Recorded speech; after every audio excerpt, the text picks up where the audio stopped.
Welcome to the Brain Gain Youngstown Leadership Series podcast. Each week, we'll learn from leaders who are driving change and making an impact. Now here's your host, the CEO of the Youngstown Publishing Company, Jeff Leo Herrmann. Senator Rob Portman, thank you for joining us today on the Brain Gain Youngstown Leadership podcast. Certainly appreciate your time. Thanks, Jeff. Great to be on with you. I know you're quite busy, so we will jump right in. Did you ever think as a child you would be sitting in the seat you're in today as a senator, a U.S. senator? No. Although I do remember driving around with my mom early in my life. I don't know, I was maybe 7 or 8 years old. And there were a bunch of potholes on the road. And I said to her, which she later reminded me, someday I want to fix those potholes. So the frustration is, as a senator, you can't fix potholes. So I have managed, to get a job in public service where I couldn't do the one thing I wanted to do as a kid. But seriously, I'm working on infrastructure legislation this morning. As an example, I'm the Republican lead on a bipartisan group of us, kind of a rogue group, where we're trying to, understanding that Republican and Democratic leadership are not focused on this issue in terms of making it bipartisan. We're doing our own thing and building out from the middle.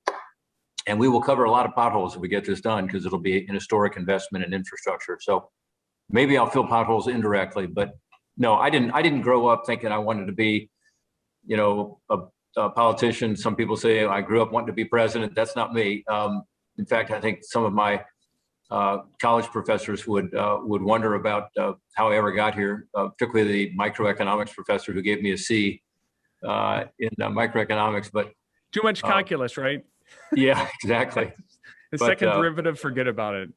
Yeah, exactly. That wasn't my thing. But anyway, I got into public service because when I graduated from college, actually during college, I interned for my member of Congress and really thought, wow, this is interesting. I didn't know whether I was Republican, Independent, Democrat, Libertarian, whatever. And I was a sophomore in college, and I'd grown up in a small business family, and those are kind of my roots, more conservative roots. But I wasn't political at all. But I really liked what this person did, which was he took all this input from all over the district. This was in Southwest Ohio, and then came up with a decision that made sense for the entire community, and was able to help people. And I thought, this is a really cool job. And 16 years later, I succeeded him in Congress. Fantastic. Was there a specific leader as a child? And we're kind of taking you back to your, I believe your family business in warehousing and industrial areas. As a child, was there someone you aspired to? Was it an elected official, a business leader, a community leader? Someone in particular that inspired you? Well, it was my dad. I mean, and my mom. They're both awesome entrepreneurs. My dad was a veteran, World War II veteran, who decided after working for somebody else until he was like 40 years old, he was going to start his own thing. And he took a big risk. He lost his health care and all the, security, pension, that sort of stuff. And it just went out on his own. And he had 5 people in the business. My mom was the bookkeeper, and lost money the first few years. And so I watched him struggle, but also watched him find his niche. And, his leadership style was to empower people and to help lift people up. He sold forklift trucks. So it was a dealership for forklift trucks and other material handling equipment, but it was never about that for him. I remember asking him, when I was a teenager, Dad, why do you love lift trucks so much? And he said, actually, I don't. I mean, I'm fortunate that I was able to get this dealership and sell these products, but to me, it's all about people. And it's about watching people grow and develop, and taking someone, teaching them, how to be a lift truck mechanic or how to be a salesperson, and watching them succeed in life, and then helping to empower them, to be better. And I thought that was interesting. It wasn't about the product, it was about the people. And that's what, the reason he was kind of my model. And he treated everybody with respect also. So that was what I grew up with. So that elevation, effectively, right? Lift, elevation and empowerment Exactly. was a key theme in your life. Material handling, I mean, that, unless things move around, right? Transportation and logistics, getting things from A to B, our economy does not function. So now what have you, in your leadership style today, like what type of leader would you consider yourself? Do you have a classification for it? Well, I try to empower people. So I try to, when someone comes to me and says, what do you think about this? What should we do here? I say, well, what do you think? And I just had a conversation with my comms team a minute ago about being proactive, and challenging me, and not waiting for me to challenge them. And so, I am, as a senator, leading this team of about 40, 45 people, and then a larger group of people on the committee. And then also, my colleagues. I'm the Republican leader again in this group of 20 that are putting together this infrastructure plan. But I think some people try to overlead. And at least that's not my style. It's a more laid back style where you try to lead by example, and you try to work harder than anybody else.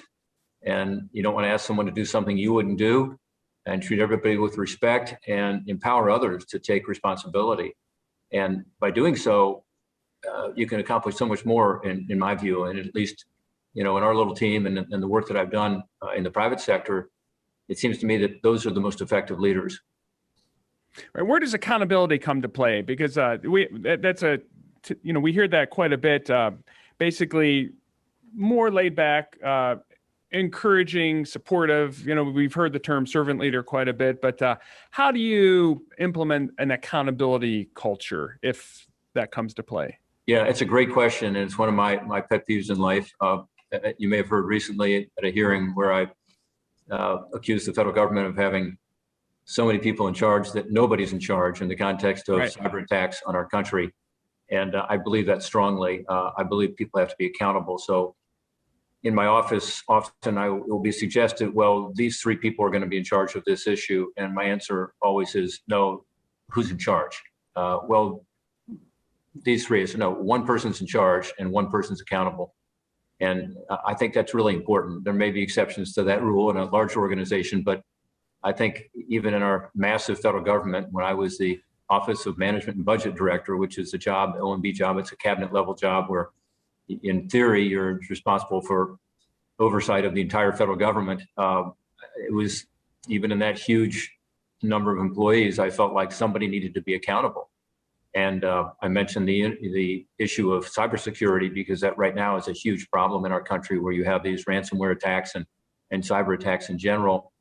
And the government has so many people involved in that sometimes you get this, fingers pointed at someone else. Well, that was the National Security Council, or that was OMB, or that was Department of Homeland Security's, or now we have a new position. We just confirmed somebody for at the committee level to be the new director of cybersecurity in essence. And where does that person fit in? And again, it's got to be about accountability so that you align the responsibility and the accountability.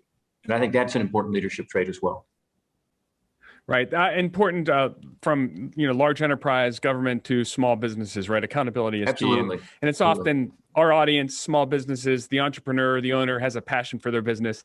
They lead through their passion and because it's their life, it's their baby. But to pass down accountability and to pass down, how can they scale unless they truly hold other people accountable to completing the mission? Yeah.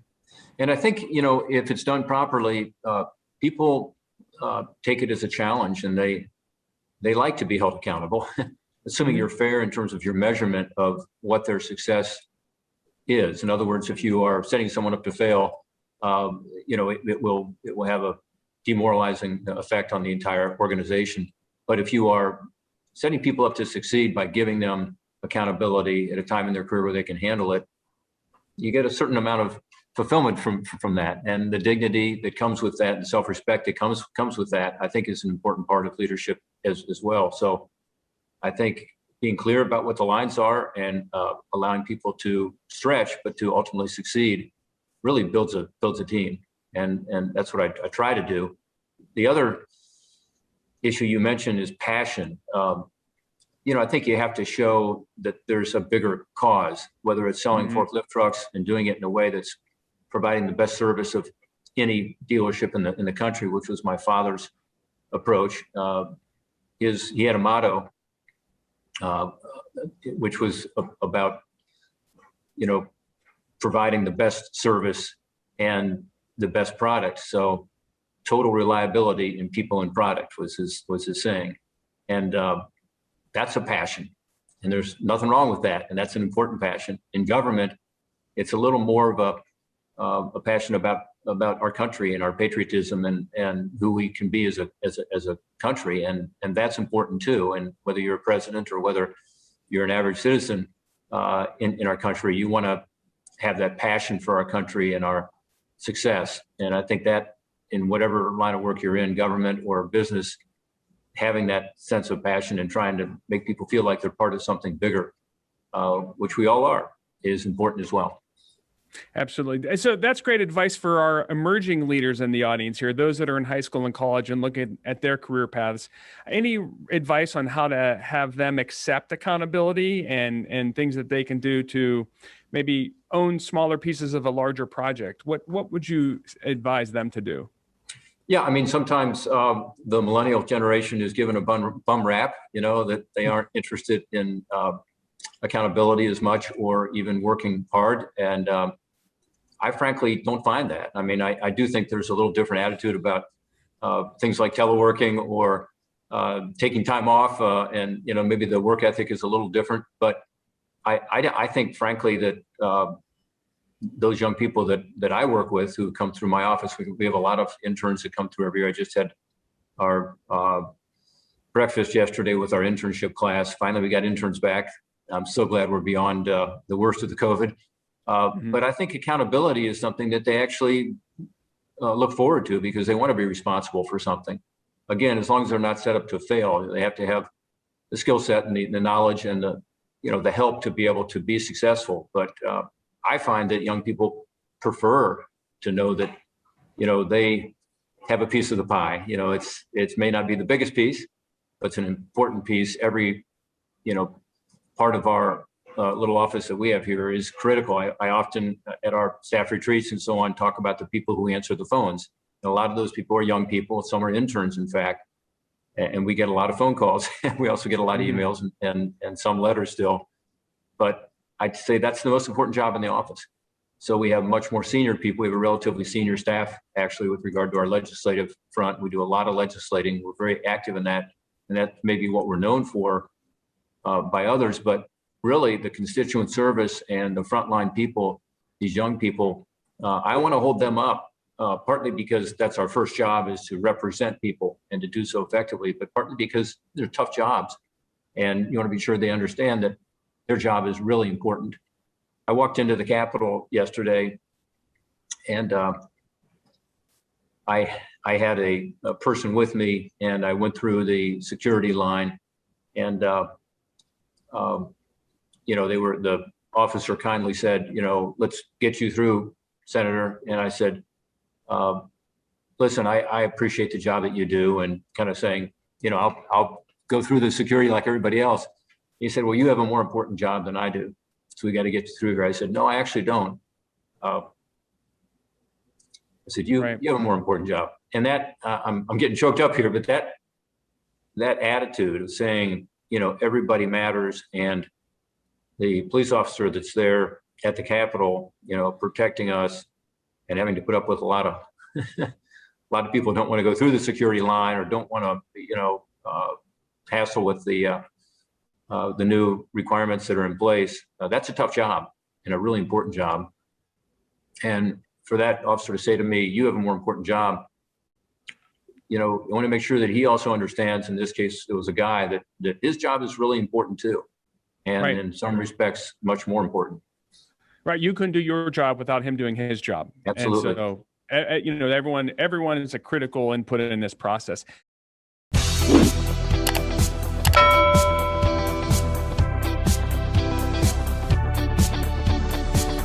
The Brain Gain is a collaborative effort, and we'd like to thank our headlining sponsors, including Farmers National Bank, Sweeney Chevrolet Buick GMC, the Mahoning Valley Manufacturers Coalition, and Southwoods Health. Also included are Eastern Gateway Community College, PNC Bank, the Moransky Companies, the Mahoning County Career and Technical Center, the Youngstown Business Incubator, Simon Roofing, the DeBartolo Corporation, Youngstown State University, and Junior Achievement of the Mahoning Valley.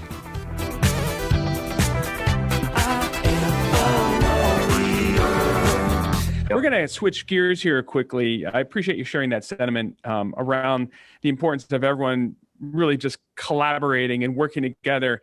I'm going to zoom in to the Mahoning Valley, which is now known as Voltage Valley. So I don't know if you've thrown around the term Voltage Valley or not, but we throw it around quite a bit up here. I've been guilty of doing that now and again.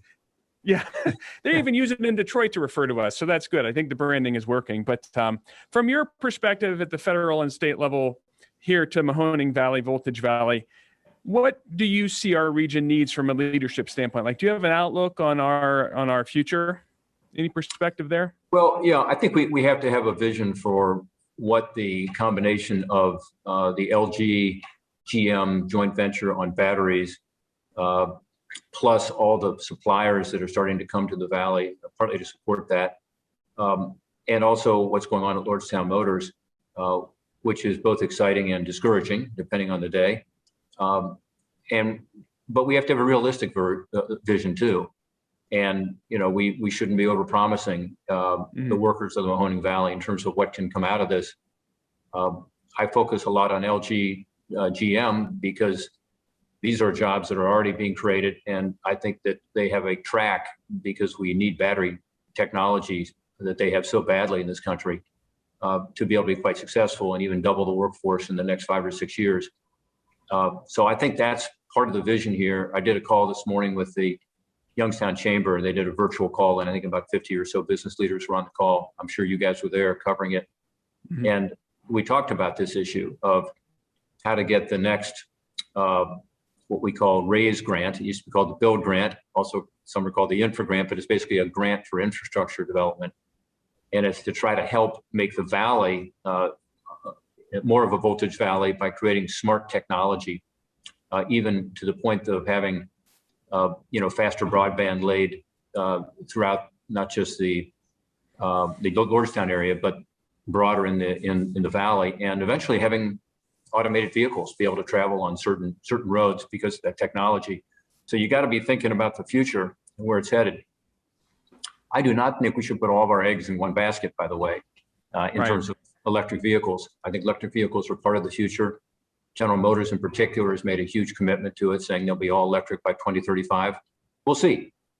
I mean, I think electric vehicles have a great future. I drive a hybrid pickup truck. It's my third hybrid, by the way. I'm for that technology. I wish the electric pickup were already there. I'd buy one. Right. But it may be hydrogen. It may be some fuel cell technology we haven't even quite figured out yet. And I think we have to keep our options open in our region to make sure that we're continuing to focus on all the small businesses that you talked about earlier, and the mid-sized businesses and the bigger steel companies and so on. So we're encouraging everything, including more traditional manufacturing, because we don't know quite where the future is going to be. We certainly would not have predicted that we'd be where we are right now. Right. And so I think the Valley's got a lot of potential, but let's not put all of our eggs in one basket. Let's continue to encourage everyone, including, there's a new warehousing and distribution sector that's growing in our area. There's a lot coming out of YSU that is really exciting in terms of training. And Eastgate Community College, we talked this morning about some of the work that they're doing in terms of retraining workers who are coming out of the pandemic and thinking, I'd like to get a little better job. So there's a lot of great stuff going on. Right. So transportation and logistics, say the infrastructure work you're doing today, one of our key competitive advantages here is our transportation and logistics and smart technology capabilities. So do you see support for our initiatives going forward? Yeah, I think we achieved the grant a couple of years ago. It was called a Build Grant for the Youngstown area. It was kind of a connector. We brought together the business community, the hospital, by the way, is kind of at one end of it, and YSU, and it'll be great for Youngstown. This next one is more about smart technology. And we're kind of a gateway to Appalachia too. So I think there's a lot of reasons for us to have a strong application here. Last time, I think we applied 3 times. Third time was a charm. We kept refining the application, and we provided whatever input we could to the local community, including Youngstown Warren Chamber and Eastgate, which helped to pull together a better application every year for 3 years. And finally, we were able to, convince DOT, the Department of Transportation, that we were for real, that we really had a vision and a plan that was going to create a lot of employment and help to deal with some of the long-term challenges we've had in the valley since a lot of the industries moved out, steel industries and so on, and a lot of the employment shifted because back in the day, manufacturing needed a lot more employers, a lot more people, a lot more employees than it does today. And by the way, one of the huge challenges right now is getting enough workers to fill the jobs that we have. We do have jobs open right now, not just in the Mahoning Valley, but nationally. In fact, there are more than 9 million jobs right now open, which is historic. We've never had this many job openings in America. Let's be sure that we're providing the training and the incentive to fill those jobs. Training and incentives, correct. So to reflect on, say, is there a leadership quote or something you reflect on, say, those tough days where you're getting kind of beaten up? Do you pause and have anything that you continue to remind yourself of? Well, I guess one would be Winston Churchill. I have a poster, never, never, never give up, just never give up. There's a story. My grandfather was an innkeeper for 50 years in a little town called Lebanon, Ohio. That restaurant and hotel is still in our family. I'm still very involved with it. But there were a couple of guys who were there from England who were visiting. And this was back in 1939. And my grandfather's my namesake and one of my true heroes. But they had these English dueling pistols. And they said, we're going to give you these pistols. And if you agree to put them up over the fireplace, over the mantle of your hotel here, because we think the English Empire is gone. This is a time when the Nazis were bombing London and everyone had just given up on them. And my grandfather said, sure. So he stuck them up there. They're still there today. So if you go to the Golden Lamb in Lebanon, Ohio, you'll see these dueling pistols. Nobody knows why the heck they're there because the story hasn't gotten out, but that's the truth. But here's what happened. These two English guys did not anticipate the leadership of Winston Churchill. And that's the story of one person saying, you know what, I'm going to rally a nation, rally the free world, and we're going to turn this thing around. And he did. So this was the same grandfather who taught me my saying that my staff really gets sick of me talking about, and my kids hate when not hate, but they get tired of me probably putting in a lot of my texts and emails at the end, which is BCAT, be ever kind and true. That was his saying. He used to write notes to me, and at the end he always would be ever kind and true. So being kind to people, being honest with people, to me, leadership, boils down to that, is ultimately it's about showing respect for others, being honest with people, and just following that guideline, you can make a lot of progress in life. Sounds good. Well, Senator Portman, that's a great place to conclude our conversation. We certainly do appreciate your time today on the Brain Gain Youngstown Leadership Podcast. Thank you very much. Thanks, Jeff. Great to be on with you. Take care. Thank you.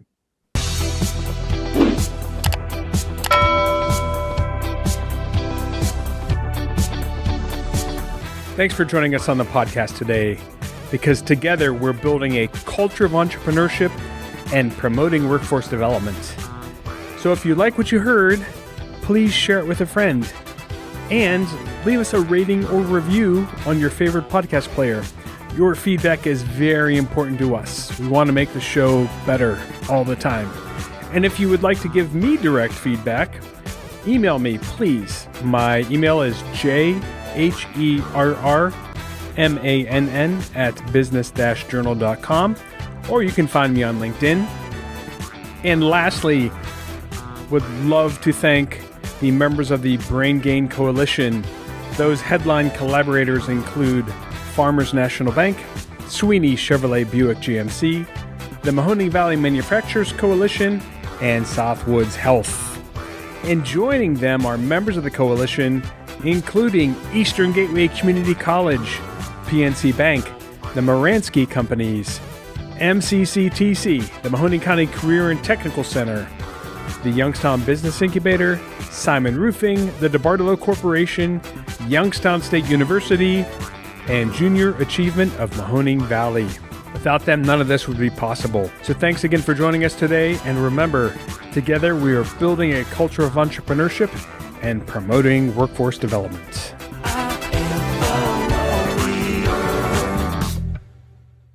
Thanks for watching the video. Be sure to like, subscribe, and hit that little bell for notifications. And also make sure to connect with us on Twitter, Facebook, and LinkedIn. For all of your business news, visit businessjournaldaily.com. For all of your arts and entertainment news, go to afterhoursyoungstown.com.